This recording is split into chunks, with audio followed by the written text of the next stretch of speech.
I have a dream that one day this nation will rise up and live out the true meaning of its creed.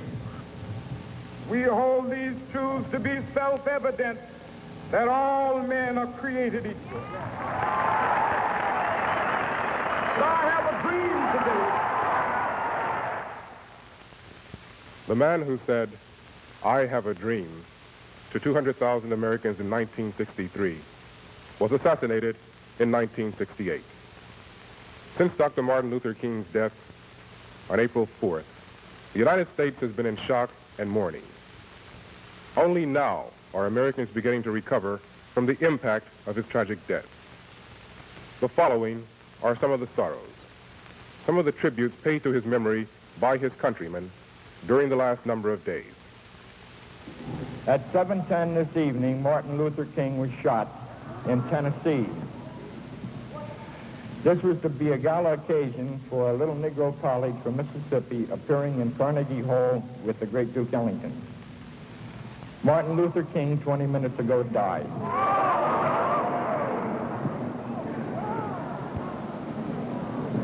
I would like to take this opportunity to ask Reverend John Genzel, who is the jazz minister, to lead all of us in prayer for Martin Luther King and the future of all civil rights movements. Would you please rise?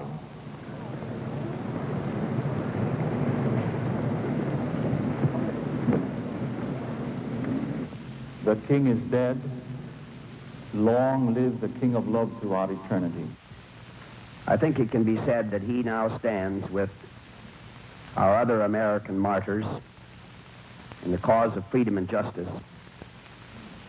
His death is a terrible tragedy and sorrow, first of all to his family, to our nation, and to our conscience. My fellow citizens, and especially my black brothers and sisters in our city, this is Walter Fauntroy, Vice Chairman of your City Council and Director of the Washington Bureau of the Southern Christian Leadership Conference. There's no one in this city tonight who is more stunned, whose heart is more crushed or broken by the tragic events of the night that have robbed our nation and our world of Dr. Martin Luther King, Jr. It will be very difficult for us tonight and in the days and weeks to come, all of us, to deal with our deep sense of grief. I have a dream that one day on the red hills of Georgia, sons of former slaves and the sons of former slave owners will be able to sit down together at the table of brotherhood. I have a dream. Martin Luther King, if he had one choice, I am sure he had one choice in his death, it would be that we made a greater effort in this country by adhering to the principles that he so ably advocated of nonviolence, that we make now a greater effort, the theory of nonviolent effort, to eliminate the obvious inequalities that still exist between white and Negro citizens, and that we provide in an affluent and wealthy and magnificent white America an equal opportunity for the Negro citizens. There's not going to be any replacement for Martin Luther King, Jr. anytime soon. He was the leader and now the martyr of the whole civil rights crusade, which has been the most important domestic issue of this century in America. It may be that out of the ashes of this awful tragedy, that a new dawn can break. It depends on each of us. It may be that the prophecy that Dr. King once made may come true when he said, "We now stand in the midnight of our existence, but I see a new dawn coming." I have a dream that one day, even the state of Mississippi, a state sweltering with the heat of injustice, sweltering with the heat of oppression, will be transformed into an oasis of freedom and justice. I have a dream. To paraphrase Winston Churchill, if we have resolve, we can convert this moment of the nation's greatest shame into our finest hour. The only thing more tragic than the death of Dr. Martin Luther King, Jr. would be that the only response would be black anger and white sympathy. You can kill a man, but you cannot kill an idea. And the idea and the ideal for which Dr. Martin Luther King stood, for which he lived, and for which he died, will continue to live in this country, will continue to live in this city. And despite the sorrow under which all of us today feel so heavy, there will on the morrow be a resurgence of the confidence that he was right, and that we will overcome. I have a dream.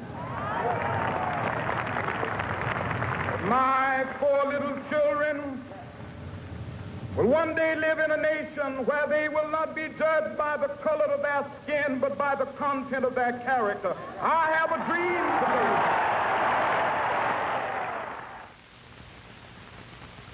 The candidates for the presidency of the United States expressed their grief that night in statements to the American people. Senator Eugene McCarthy called Dr. King's death a tragedy for all Americans. He said that not only had the Negro people lost a noble and great leader, but all Americans had lost a man of peace.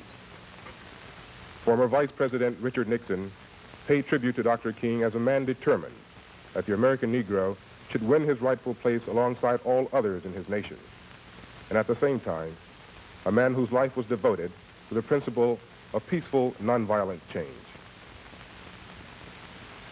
George Wallace, former governor of Alabama, called the assassination a senseless, regrettable, and tragic act.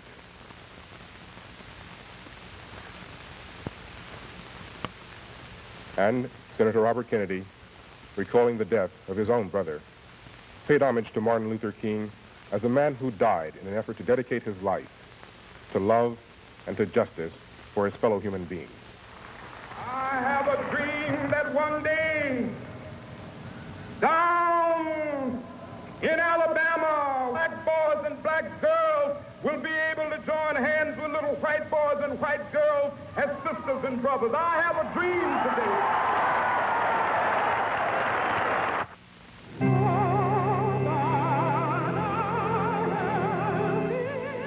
But the nation's sorrow was not only echoed in the spoken words of leaders. Most of all, the sorrow was in the millions of faces of all colors and of all religions, who gathered together to mourn his death. The faces of those who would continue to believe in his dream.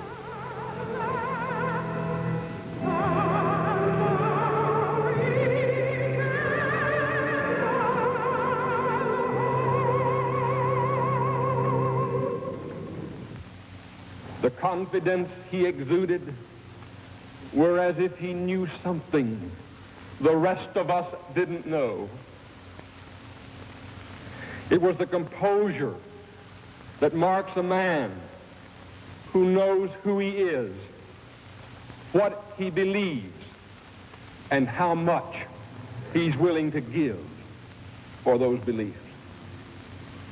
Martin Luther King, deep faith in God, in the people of this land, black and white, who were God's children, and the victory that would come. All of these were the well springs of that serenity. And that calmness and tranquility were a blessing to our land. I have a dream that one day every valley shall be exalted. And every hill and mountain shall be made low, the rough places will be made plain, and the crooked places will be made straight, and the glory of the Lord shall be revealed in all flesh, see it together. But I have a dream today. No words of mine can fill the void of the eloquent voice that has been stilled. But this I do believe deeply. The dream of Dr. Martin Luther King Jr. has not died with him. Men who are white, men who are black, must and will now join together as never in the past to let all the forces of divisiveness know that America shall not be ruled by the bullet, but only by the ballot of free and of just men. Like anybody, I would like to live a long life. Longevity has its place. But I'm not And in Memphis, the night before his death, I just want to do God's will. And he's allowed me to go up to the mountain. And I've looked over, and I've seen the promised land. I may not get there with you, but I want you to know tonight that we as a people will get to the promised land.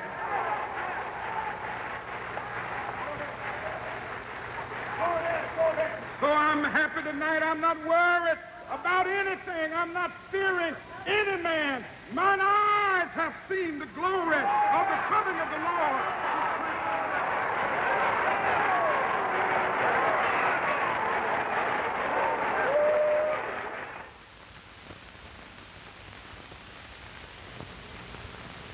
following the assassination of Dr. Martin Luther King, most of the nation grieved.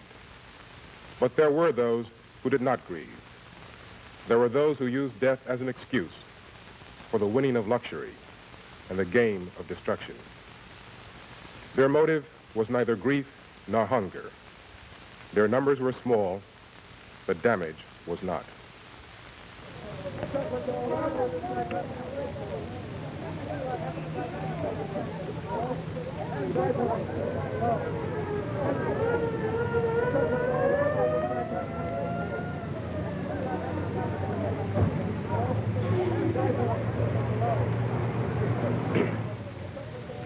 Negro leaders publicly deplored this looting and violence. Roy Wilkins, Executive Secretary of the National Association for the Advancement of Colored People. What discourages me and dismays me and disheartens me is that in the reports so far coming in, we have reports of looting, not anger, not violent outbreaks, not an expression of their sorrow and resentment at the killing of Dr. King, but utilizing this as an opportunity to steal things. Now, I think Martin's memory is desecrated by this kind of action. Most were satisfied with small items, but a few were overly ambitious. Curious, perhaps, like those who tried to fit a huge stereo set into a small car.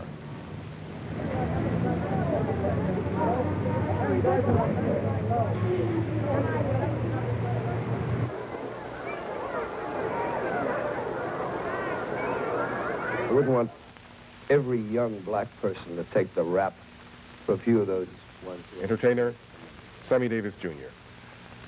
But I would simply say to all young people, particularly my black brothers and sisters, that the man stood for something very special in a world of violence. He was struck down by violence. Our adding to it, no matter what our frustrations, no matter what our anger, what our justifications might be, and it becomes thievery when the carnival atmosphere that Mr. Wilkins talks about does prevail. And I don't see sad faces mourning the tragic loss of this great American. I see people laughing and giggling. I somehow want to disown those people. I don't want to call those people who were laughing less than 48 hours after our leader died. and stealing, those are not really brothers. Those cannot be the people who are striving for the dignity that we should have at this point.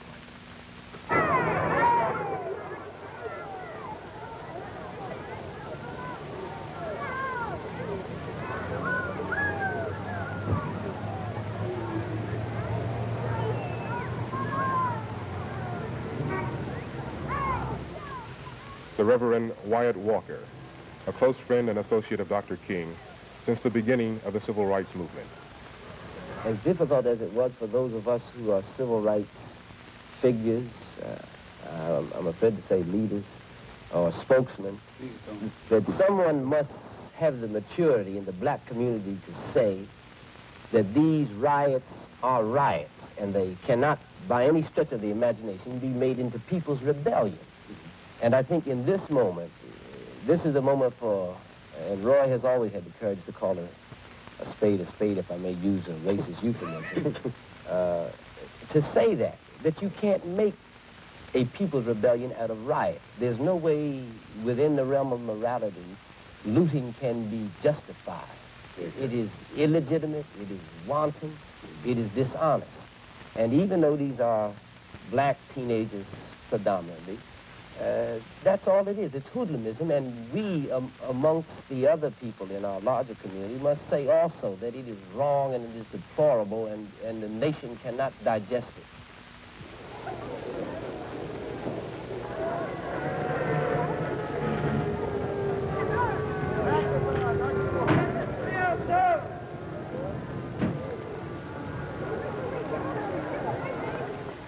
For a while, it seemed as though nothing could quell the outbreak. But the pleas for nonviolence and restraint continued.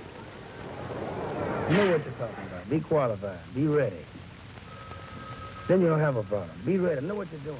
Singer James Brown. In Augusta, Georgia, I used to shine shoes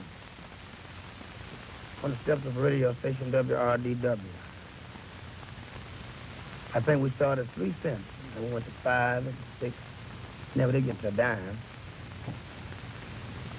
But today, I own that radio station. You know what that is? That's black power. Right here. It's not in violence. It's in knowing what you're talking about. Being ready. Now, I say it to you because I'm your brother. I know where it's at. I've been there. I'm not using from imagination. I'm talking from experience. Get off the street. Go home. Take your families home.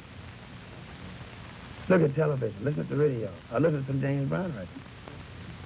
But get out the street. Let's go back to our normal functions.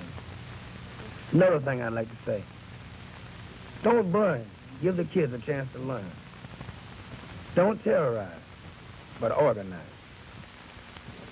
The greatest tribute that we can pay to this man whom we all Walter love Fauntleroy of the Southern Christian Leadership is Conference. to handle our grief in these early hours of crisis in the spirit of nonviolence that he would have had us to handle it in.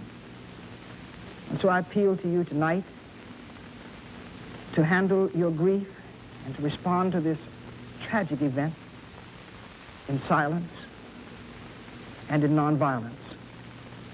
I appeal to you to remain in your homes tonight and to encourage your friends and relatives too, to pray for a spreading of the spirit of this great man whom we have loved so much and whom we all love. The greatest tribute, I repeat, in the name of God and the name of Martin Luther King Jr. that we can make is to handle our grief in the spirit of nonviolence.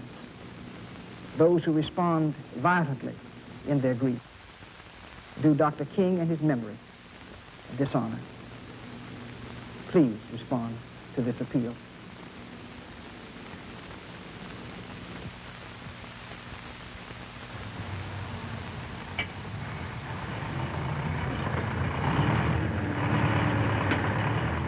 The destruction and the theft was done, and those that did grieve picked up the pieces.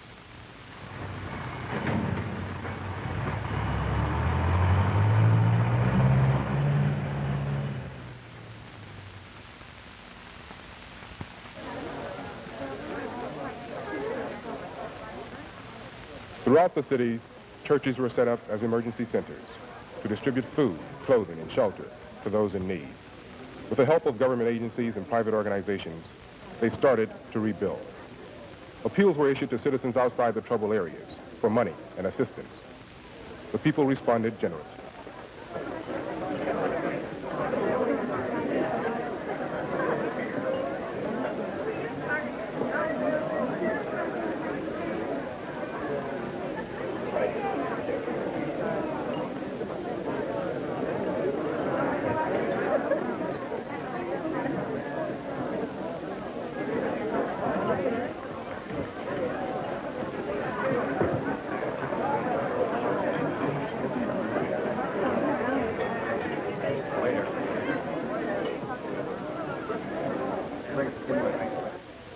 President Johnson led the nation in calling for unity and understanding.